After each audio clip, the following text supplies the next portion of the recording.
কাল থেকে শুরু করছি, বাড়ি থেকে ঢুকে মারবো না বাড়ি থেকে ট্রেনে চৌরাস্তায় মারবো।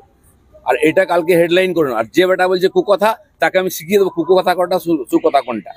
তাকে বাড়ি থেকে ট্রেনে নিয়ে রাস্তায় পিটবো আমি, সে যত বড় নেতা হোক। মেজায় হারায়নি, মেজায় ঠিক রেখেই বলেছি, যা বলেছি ঠিক বলেছি।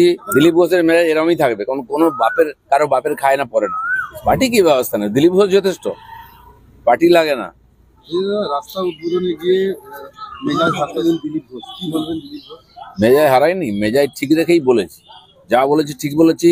আর আমি খড়গপুরে দাঁড়িয়ে বলে দিচ্ছি, এই ধরনের বেয়াদবি করতে আসে কেউ যে পার্টির, তাকে বাড়ি থেকে ট্রেনে নিয়ে রাস্তায় পিটবো আমি, সে যত বড় নেতা হোক।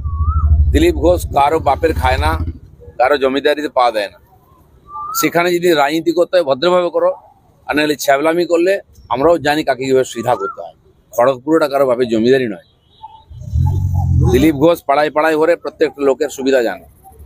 যে লোকটা চেয়ারম্যান থাকতে কিছু করেনি, এত বছরের কাউন্সিলর কিছু করেনি, এমএলএ থাকতে কিছু করেনি, সে বলছে আমি রাস্তা বানিয়েছি, আর বোর্ডে লেখা আছে অনারেবল এমপি দিলীপ ঘোষ।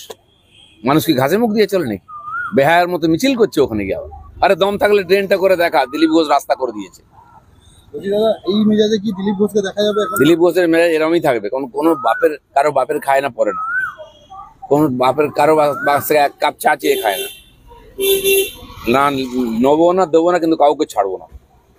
পার্টির পক্ষ থেকে কোনো ব্যবস্থা নেওয়া হবে কালকের ঘটনা? কার বিরুদ্ধে?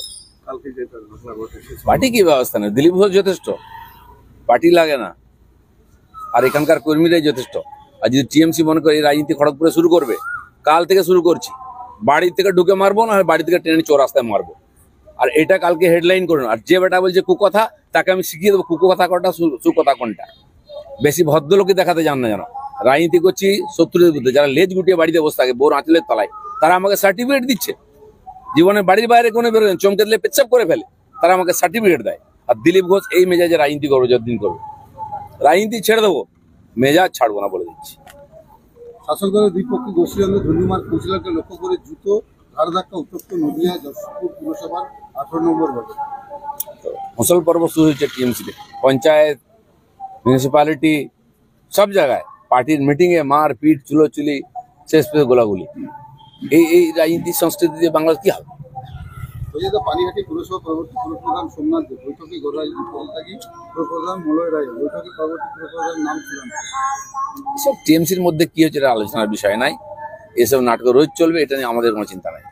আশঙ্কা ছিল ইডেন থেকে কেকেআর বনাম লখনৌ ম্যাচ 6 এপ্রিল বনাম রামনবমী থাকার পুলিশ দেওয়া সম্ভব না, আগেই সিএবি কে জানালো লালবাজার।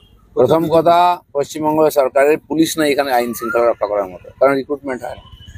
যে পুলিশ প্রশাসন তার কোমরের জোর নেই দুটো ইভেন্ট একসঙ্গে চালায়, তার জন্য পশ্চিমবাংলার মানুষ কেন বঞ্চিত হবে এই অকম্মা পুলিশ ফোর্সের জন্য?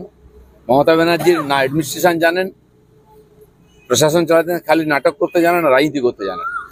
তো কেকেআর এর খেলা কলকাতায় হবে না, সমস্ত টিমের হোম গ্রাউন্ডে খেলা হচ্ছে। কেকেআর এর কেন পিছিয়ে দাও? আমরা তো বলেছি না, ডেটটা পিছিয়ে দিন। একদিনে 2-3টে ম্যাচ হতে পারে, বিভিন্ন গ্রাউন্ডে হচ্ছে, এখানে কেন অসুবিধা হয়েছে? আপনার কোনো যোগ্যতা নেই কিছু করার, তাই বাংলার মানুষকে বঞ্চিত করছেন ক্রিকেট থেকে। ইডেন গ্রাউন্ড হচ্ছে ক্রিকেটের স্বর্গ, সারা বিশ্বের খেলোয়াড়রা এখানে খেলতে চায়, আমরা এখানে খেলা দেখতে চাই। কেন বঞ্চিত করা হচ্ছে বাংলার লোককে? বলুন, এই জবাব দিতে হবে।